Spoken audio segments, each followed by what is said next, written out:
Frères et sœurs, que le Seigneur vous donne sa paix. Nous sommes aujourd'hui le deuxième dimanche du Carême. Le premier dimanche était centré sur les tentations de Jésus au désert et l'arme contre laquelle il a vaincu ces tentations. Cette arme, c'est la parole de Dieu, c'est Dieu lui-même. Satan a utilisé cette parole fallacieusement en sortant les textes de leur contexte. Mais Jésus recadre Satan en utilisant la parole de Dieu dans la vérité, en plaçant les textes dans son contexte. Et qu'est-ce que Jésus nous a enseigné à cela? Que nous sommes capables de vaincre les tentations durant notre désert existentiel si nous nous confions à Dieu seul à travers sa parole. Et ce dimanche, je le place sous le thème du dimanche de la spiritualité du visage.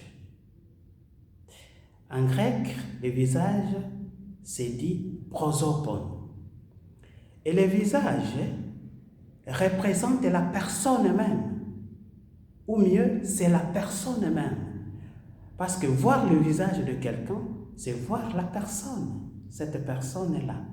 C'est pour cela qu'en Exode, chapitre 33, verset 20, Dieu dit à Moïse, « Tu ne verras pas mon visage, prosopon, parce que personne ne peut voir mon visage et vivre. » Là, Dieu était encore dans le processus de la révélation, d'auto-révélation, parce qu'il se révélera en plénitude en Jésus-Christ.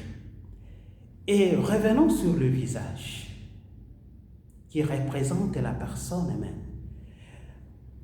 Mais comment Jésus est parvenu à changer du visage? Ici, nous sommes en Luc, chapitre 9, versets 28 à 36.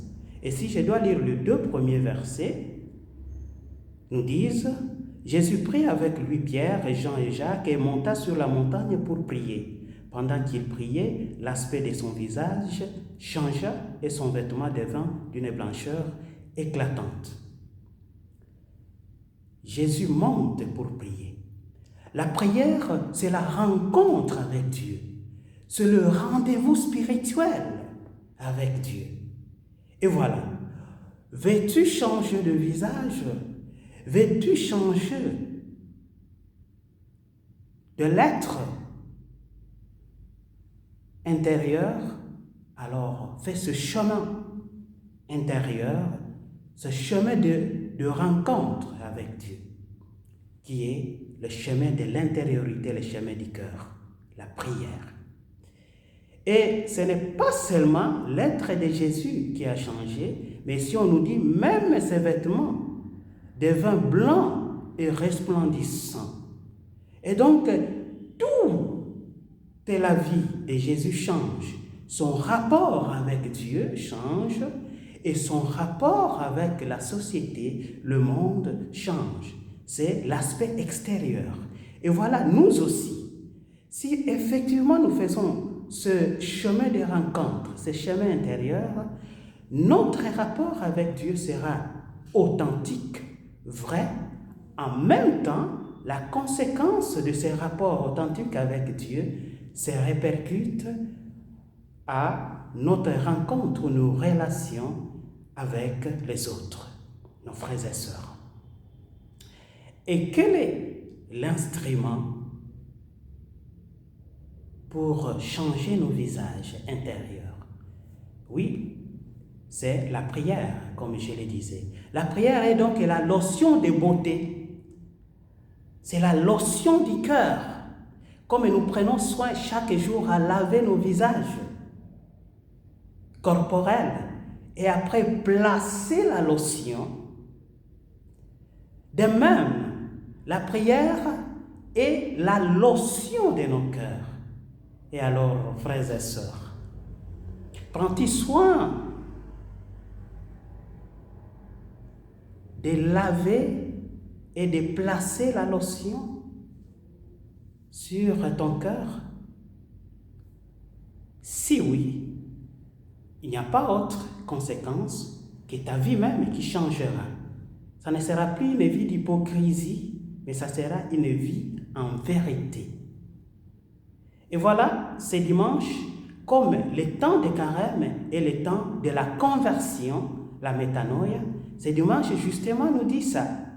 Nous dit que si nous voulons nous convertir, nous voulons être vrais avec nous-mêmes, en relation avec Dieu et nos frères et sœurs, nous devons apprendre à placer la lotion sur notre vie intérieure. Et voilà, la transfiguration nous porte à la joie, à être des hommes et des femmes porteurs et porteuses de joie, d'espérance et d'amour.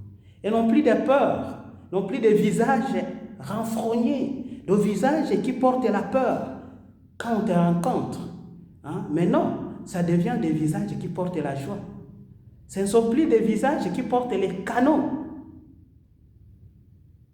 d'intimidation, mais des visages qui portent la richesse de la vie, la plénitude de la vie.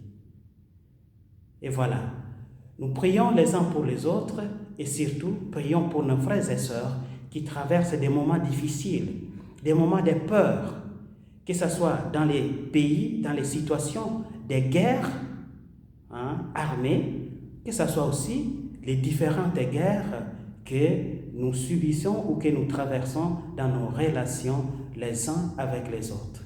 Faisons de nos visages des lieux de rencontre des vies et non pas des lieux d'intimidation, des lieux de peur, des lieux d'enfer.